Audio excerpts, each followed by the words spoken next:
Working president KTR Congress తీరును మరోసారి ఎండగట్టారు. ప్రజలకు ఇచ్చిన వాగ్దానాలను నిలుపుకునే నిజాయితీ, చిత్తశుద్ధి ఆ పార్టీకి లేదని చురకలంటించారు. ప్రజల విశ్వాసాన్ని స్వల్ప కాలంలో కోల్పోయే లక్షణం హస్తం పార్టీ సొంతమని తేల్చెప్పారు. కేసీఆర్ అధికారంలో ఉండడం కన్నా ప్రతిపక్షంలో ఉండడమే కాంగ్రెస్కు ప్రమాదకరమని ఆయన కుండబద్దలు కొట్టారు. సీఎం అనే 2 అక్షరాల కన్నా కేసీఆర్ అనే 3 అక్షరాలే పవర్ఫుల్ అని స్పష్టం చేశారు. ఈ మేరకు తెలంగాణ భవన్ వేదికగా ఖమ్మం ఎంపీ నియోజకవర్గ సన్నాహక సమావేశంలో గులాబీ శ్రేణులకు కేటీఆర్ దిశానిర్దేశం చేశారు.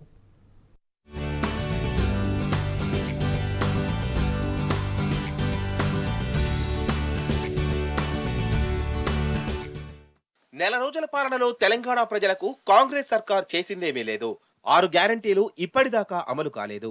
ఈ నేపథ్యంలో కాంగ్రెస్ తీరుపై నిప్పులు చెరిగారు BRS working president KTR. Telangana Bhavan వేదికగా ఖమ్మం ఎంపీ నియోజకవర్గ సన్నాహక సమావేశంలో పాల్గొన్న ఆయన గులాబీ శ్రేణులకు దిశానిర్దేశం చేశారు.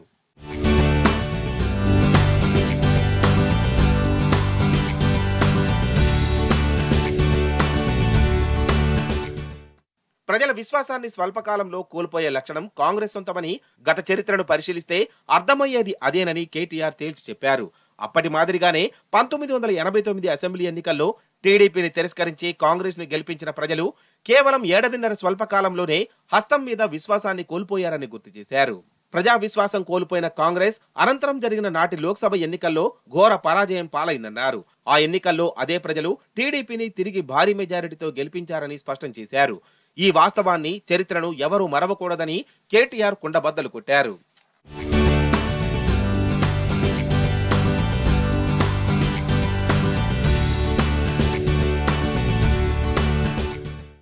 ప్రజలకు ఇచ్చిన వాగ్దానాలను నిలుపుకునే నిజాయితీ, చిత్తశుద్ధి కాంగ్రెస్ కు ఉండదని మండిపడ్డారు కేటీఆర్.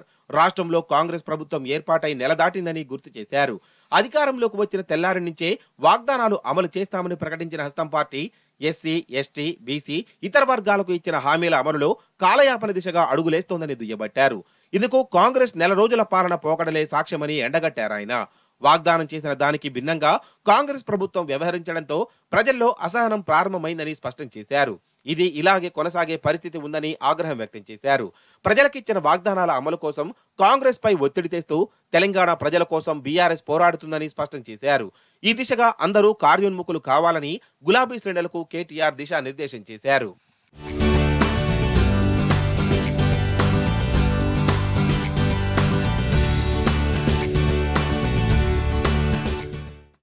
అధికారంలో ఉన్నప్పటికన్నా ప్రతిపక్షంలో ఉంటేనే మరింత పోరాట పటిమ చూపగలమన్నారు కేటీఆర్. మనమంతా ఉద్యమంలో గట్టిగా పోరాడిన వాళ్లమేనని గుర్తు చేశారు. మొన్నటి అసెంబ్లీ సమావేశాల్లో బీఆర్ఎస్ పోరాట పటిమను తెలంగాణ ప్రజలు చూశారని, రానున్న రోజుల్లో కేసీఆర్ అసెంబ్లీకి వస్తే ఇంకా ఎలా ఉంటుందో ఊహించుకోవాలన్నారు.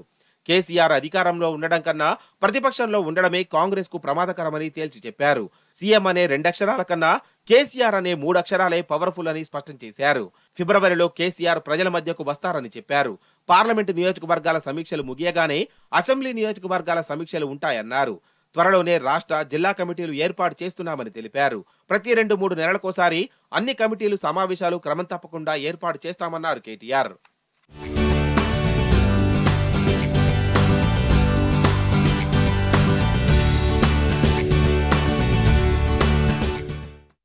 ఎన్నికల్లో ప్రజలు బీఆర్ఎస్ ను పూర్తిగా తిరస్కరించలేదనడానికి మనం సాధించిన అసెంబ్లీ ఫలితాలే నిదర్శనమన్నారు కేటీఆర్.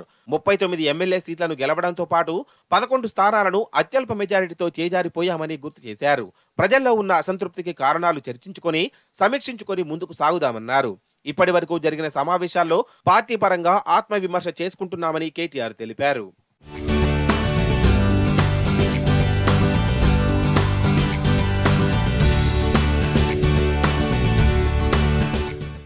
తెలంగాణ ప్రజల ఆకాంక్షలకు రాజకీయ అస్తిత్వంగా నిలిచిన బీఆర్ఎస్ కేసీఆర్ నాయకత్వంలో తెలంగాణను గెలిపించిందన్నారు కేటీఆర్. 10 ఏళ్ల అనతి కాలంలోనే దేశానికే ఆదర్శంగా నిలబెట్టిన ఘనత కేసీఆర్దేనన్నారు.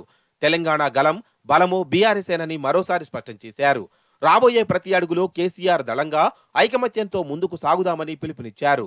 తెలంగాణ సాధించిన ఘనతకు, ప్రతిష్టకు, వెలుగొందుతున్న ప్రభకు ఏమాత్రం భంగం కలిగించకుండా చూసుకోవాల్సిన బాధ్యత కూడా నిబద్ధత కలిగిన బీఆర్ఎస్ శ్రేణులదేనన్నారు. నాడు తెలంగాణ సాధించుకున్న ఉద్యమ స్ఫూర్తితో నిన్నటిదాకా సాధించిన ప్రగతిని తిరిగి నిలబెట్టుకుందామన్నారు. రాబోయే పార్లమెంటు ఎన్నికల్లో బీఆర్ఎస్ ను గెలిపించుకుందామని కేటీఆర్ పిలుపునిచ్చారు.